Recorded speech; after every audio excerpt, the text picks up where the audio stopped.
Everest అంచున నిలబడి త్రివర్ణ పతాకాన్ని ఎగరవేసినప్పుడు మీరు ఎట్లాంటి అనుభూతి చెందారండి? అంటే అంత కొన్ని నెలల ప్రాక్టీస్ తర్వాత చాలా కష్టపడి అంత పైకెళ్ళిన తర్వాత డెఫినెట్‌గా ఆ సంతోషంతోని ఎగరాలనిపిస్తది. బట్ టు బీ హానెస్ట్‌లీ అక్కడ సినిమా డైలాగ్స్ ఏం లేవు. సింపుల్ ఏంటంటే అప్పుడున్న మీ ఆహ్, మానసిక స్థితి ఎలా ఉంది? అదే హ్యాపీనెస్, ప్రౌడ్ మూమెంట్, ఒక బిగ్ అచీవ్‌మెంట్ మీరు అవును. చేసిందన్న ఫీలింగ్. అవును. ఇంకొద్ది దూరంలో ఉన్నాను అని అన్నప్పుడు మీకెలా అనిపించింది? కొద్ది దూరంలో ఉన్నప్పుడు భయమేసిందండి. అవునా? ఎందుకంటే, ఎందుకంటే నేను నాకు అంటే ఇక్కడ డెడ్ బాడీ అంటే చనిపోయిన ఒక డెడ్ బాడీ ఉంది. నేను రీచ్ అవ్వాల్సిన పాయింట్ కొంచెం ఒక 10, 15 మినిట్స్ దూరంలో ఉంది. ఓకే. నేనిక్కడున్నాను. హ్మ్. సో, ఎర్లీ మార్నింగ్ 5:30, 5:40 ఆ టైం అవుతుంది. ఆ టైంలో నేను ఆ బాడీ చూసాను. చూసి అంటే అది అక్కడ బాడీస్ గూడా ఎట్లా అంటే మొత్తం కవర్ అయిపోయి ఉంటుంది. మేము ఓకే. -40, 50 డిగ్రీస్ టెంపరేచర్‌లో ఏది కూడా మన బాడీ పార్ట్స్ ఏది కూడా మనం ఎక్స్‌పోజ్ చేయం. ఓకే. ఎక్స్‌పోజ్ చేస్తే అది సన్‌బర్న్ అవ్వడము, లేదంటే ఫ్రాస్ట్ బైట్ అవ్వడం అట్లాంటిది అవుతుంది. సో, మొత్తం ఫుల్ బాడీ కవర్ అయిపోయింది. చనిపోయిన బాడీ ఉంది. అది చూసి నేను ఫస్ట్ భయపడ్డాను. Okay. But very clear. Body ఇక్కడుంది. నా డెస్టినేషన్ అక్కడుంది. జస్ట్ 10, 15 మినిట్స్ అవే అంతే. ఓకే. బట్ నేను భయం ఉంది కానీ still I wanted to reach. Hmm. అంటే నేను రీచ్ అవ్వాలి. అప్పుడు ఆ టైంలో నేను ఆలోచించింది ఏంటంటే భయం ఉంది. బట్ నా body is fit and able to walk. నేను ఎళ్ళగలను. రెండోది I'm very clear. Okay.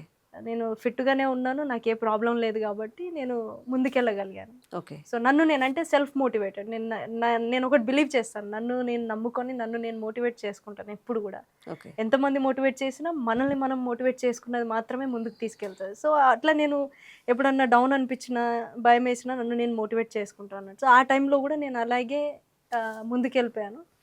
But obviously మీరన్నట్టు 13 సంవత్సరాలకి ఆ అచీవ్‌మెంట్ ఓకే.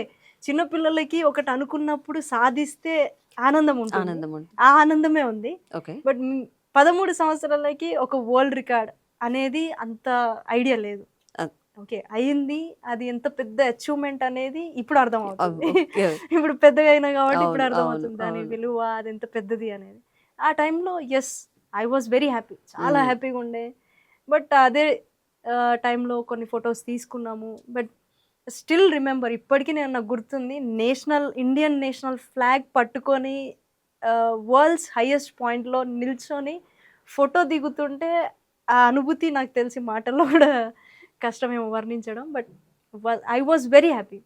యాహ్! సో, దాని తర్వాత ఒక 5, 10 మినిట్స్ ఉన్నాము. ఫోటోస్ తీసుకున్నాము. ఇమ్మీడియేట్‌గా my brain started thinking about going down. Okay. కిందికెళ్ళాలి. ఓకే. నేనెక్కింది ఓన్లీ హాఫ్ వే. ఓకే. మళ్ళీ సగం కిందికెళ్ళాల్సింది. అప్పుడే ఎక్స్‌పెడిషన్ కంప్లీట్‌గా అయినట్టు. ఓకే. సో, అట్లా అంటే మా కోచ్ చెప్తుంటారు. "పూర్ణ నువ్వు రీచ్ అవ్వడం అంటే is only half way. Hmm. You must have to come down. నువ్వు ఖచ్చితంగా కిందికొస్తేనే అది కూడా సేఫ్‌గా వస్తేనే 100% సక్సెస్‌ఫుల్ అయినట్టు" అని. ఓకే. సో, అట్లా ఎలా అయితే సేమ్ వేలో ఎళ్ళామో అలాగే కిందికి రావాల్సొస్తది. ఓకే. అండ్ ఇంకోటి నేను ఐ బిలీవ్ ఏంటంటే చాలామంది మౌంటైనియర్స్ ఉంటారు. చాలామంది మౌంటైన్స్ ఎక్కడానికి ఎళ్తుంటారు. బట్ మనం అనుకుంటాం మనకు ఆ ఫిజికల్ ఫిట్‌నెస్ గానీ, ధైర్యం గానీ, కాన్ఫిడెన్స్ గానీ ఉంటే సరిపోతుంది. ట్రైనింగ్ ఉంటే సరిపోతుంది ఎక్కేయొచ్చని. బట్ మౌంటైన్స్ మనల్ని అలో చేయాలి. ఓకే. ఆ స్పిరిచ్యువల్ ఇది అనేది మనకుండాలి. హ్మ్. Mountains has to accept.